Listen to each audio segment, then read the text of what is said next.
Pemirsa, seorang suami membunuh istrinya lalu menguburkan jasadnya di belakang rumah. Pembunuhan tersebut terungkap 6 tahun kemudian setelah sang anak melaporkannya ke pihak kepolisian. Polisi menjaga ketat lokasi di mana pelaku H membunuh istrinya J di tahun 2018 silam. Pembunuhan terungkap setelah sang anak melaporkan sang ayah yang kerap melakukan penganiayaan terhadap dirinya. Dalam pemeriksaan, akhirnya sang anak mengakui kalau melihat ayahnya telah menghabisi ibunya di tahun 2018 silam dan menguburkannya di rumah. Sang anak yang datang ke lokasi pun histeris. Selama ini pelaku mengaku ke tetangga dan keluarga kalau istrinya telah kabur dengan pria lain. Baik pemirsa, untuk mengetahui secara lengkap ya peristiwa yang terjadi dan memakan waktu 6 tahun ya, misteri ini baru bisa diungkap gitu Ti. Ini kita sudah bergabung bersama dengan Kapolrestabes Makassar, Sulawesi Selatan. Ada Komisaris Besar Polisi Muhammad Ngajib. Selamat pagi Pak Kapolrestabes. Selamat pagi Pak. Assalamualaikum. Selamat pagi. Ya, Pak Kapolrestabes, bisa mungkin diungkapkan secara highlight begitu ya Pak, peristiwa yang memakan waktu cukup lama juga ini Pak. Ya, betul.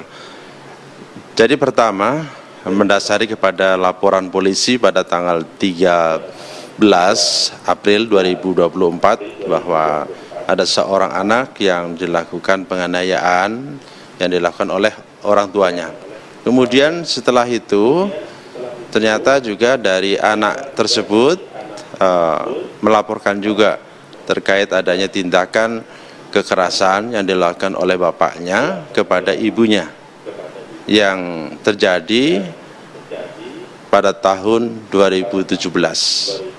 Nah, kemudian kita lakukan tindakan lanjut, kemudian kita tangkap laki-laki inisial HT, di mana di situ adalah orang tua daripada anak tersebut. Setelah kita lakukan pemeriksaan awal, inisial HT ini mengaku bahwa telah melakukan penganiayaan baik terhadap anaknya maupun terhadap istrinya. Kemudian kita lakukan olah TKP bersama-sama dengan tim identifikasi dan juga dari kedokteran forensik. Benar ternyata kita dapatkan bahwa di belakang rumahnya itu ada barang bukti berupa tulang dan tengkorak manusia, dan juga ada barang bukti lain yaitu pakaian dan juga kantong plastik yang digunakan untuk membungkus daripada korban. Dan setelah kita lakukan pemeriksaan terhadap saksi-saksi, dan sampai sekarang sudah ada 8 saksi dan 1 pelaku. Kemudian kita juga melakukan identifikasi terhadap jejak digital. Diperoleh hasil bahwa kejadian tersebut terjadi pada tahun 2017, kurang lebih bulan Agustus. Jadi kalau sampai sekarang kurang lebih sudah 7 tahun kejadian tersebut. Dan dari motif yang terjadi bahwa pelaku menyatakan bahwa istrinya atau inisial J ini telah melakukan hubungan dengan pria lain, sehingga sebagai motifnya adalah kecemburuan daripada pelaku kepada istrinya. Dan telah dilakukan pada saat itu penganiayaan selama 3 kali, di mana hari ketiga sudah didapatkan bahwa korban meninggal dunia dan dikubur di belakang rumah, yaitu dengan cara menimbun korban dengan pasir. Dan selama 6 bulan rumah tersebut dikosongkan, bahwa orang tuanya atau laki-lakinya dengan anak-anaknya pindah ke rumah orang tuanya. Dan kemudian setelah 6 bulan itu rumah tersebut dikontrakan sampai 5 tahun kemudian. Dan pada tanggal 13 April 2024 itulah muncul ada laporan daripada putranya, daripada putrinya, di mana telah dilakukan penganiayaan oleh pelaku atau oleh bapaknya. Demikian Pak.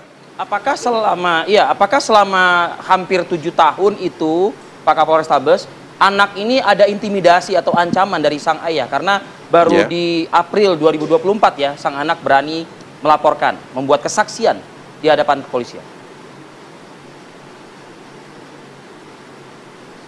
Betul, jadi dari hasil pemeriksaan saksi-saksi, terutama saksi korban atau anaknya, selama ini ikut dengan bapaknya. Nah, selama ikut bapaknya, ini selalu dilakukan penganiayaan, tindakan kekerasan oleh bapaknya, dan ada intimidasi untuk tidak mengungkap daripada permasalahan ataupun kasus yang terjadi. Nah, setelah putrinya ini ketemu dengan kakaknya korban, nah disitulah baru terungkap adanya kasus bahwa yang selama ini diinformasikan korban inisial J itu dibawa lari oleh pria lain, ternyata tidak seperti itu. Dan korban inisial J telah dilakukan penganiayaan dan pembunuhan oleh suaminya atau oleh bapaknya tersebut. Baik, Pak Kapolres, nantinya jeratan pidana untuk pelaku seperti apa? Melihat juga melakukan pembunuhan dan juga penganiayaan terhadap anaknya. Ada unsur perencanaan juga? Ada unsur perencanaan juga. Apakah memang ada pasal berlapis di situ? Ya, kita tentunya akan kenakan pasal berlapis, pasal 338, junto pasal 340. Dengan ancaman hukuman, Pak? Kemudian juga perlu saya jelaskan Mbak, di sini bahwa tindak lanjut daripada proses ini, kita sudah mengirimkan bahan-bahan untuk tes DNA. Dan juga terhadap anak-anak tersebut kita lakukan juga konseling, pendampingan terhadap anak-anak tersebut karena kondisi saat ini tentunya belum stabil, Mbak. Baik, terima kasih banyak Kombes Muhammad Ngajib, Kapolres Tabes Makassar sudah berbagi informasi dan waktunya pada pagi hari ini. Bapak sehat selalu. Sukses selalu untuk Bapak dan juga jajaran ya. Assalamualaikum. Baik, terima kasih. Wassalamualaikum warahmatullahi wabarakatuh. Waalaikumsalam. Kalau tidak ada kesaksian dari anaknya, mungkin kasus ini juga tidak akan terungkap ya, masih jadi misteri juga ya, Vi ya. Tapi kita apresiasi juga ya, kepada pihak kepolisian, gitu ya, karena juga tes DNA mengingat itu sudah tulang belulang juga kan, Vi. Agak sulit juga ya untuk mengidentifikasikan. Oke, baik.